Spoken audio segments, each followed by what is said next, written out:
قدیم زمانے میں کسی گاؤں میں ایک آدمی رہتا تھا جس کے پاس ایک گھوڑا تھا۔ اس آدمی کے 4 بیٹے تھے۔ باپ کے لیے تو چاروں ہی بہت عزیز تھے، لیکن حقیقت میں وہ چاروں کے چاروں نہایت درجے کے بیوقوف تھے۔ جب وہ آدمی فوت ہو گیا تو اس کے بیٹوں نے آپس میں مشورہ کیا کہ اب باپ تو دنیا سے چلا گیا ہے، گھوڑے کو کون پالے گا؟ چنانچہ انہوں نے مل کر فیصلہ کیا کہ گھوڑے کو ذبح کر کے آپس میں تقسیم کر لیتے ہیں اور ہر بھائی کے حصے میں گھوڑے کی ایک ٹانگ آئے گی۔ لیکن مسئلہ یہ تھا کہ گھوڑے کے باقی جسم کو کیسے باندھا جائے۔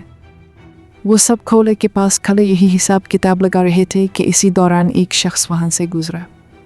اس نے پوچھا، بھائیو، آپ میں کس بات پر اختلاف ہے؟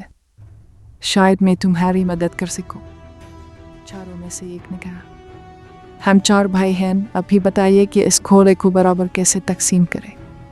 اس شخص نے کہا، یہ تو بہت آسان ہے، گھوڑا بیچ دو اور جو رقم ملے آپس میں تقسیم کر لو۔ چاروں بھائی اس بات پر راضی ہو گئے اور گھوڑا بیچنے کے لیے شہر کی طرف روانہ ہو گئے۔ راستے میں جنگل آیا، رات ہو گئی۔ دن بھر کے تھکے ہوئے تھے، لیتے ہی کہ نیند آ گئی۔ اسی رات ایک چور وہاں سے گزرا۔ اس نے دیکھا کہ چاروں بھائی گہری نیند میں ہیں اور زور زور سے خراٹے لے رہے ہیں۔ چور آہستہ سے گھوڑے کے پاس گیا، رسی کھولی اور گھوڑا لے کر رفو چکر ہو گیا۔ کچھ دیر بعد ایک بھائی کی کھلی تو گھوڑا غائب تھا۔ اس نے فوراً باقیوں کو جگایا۔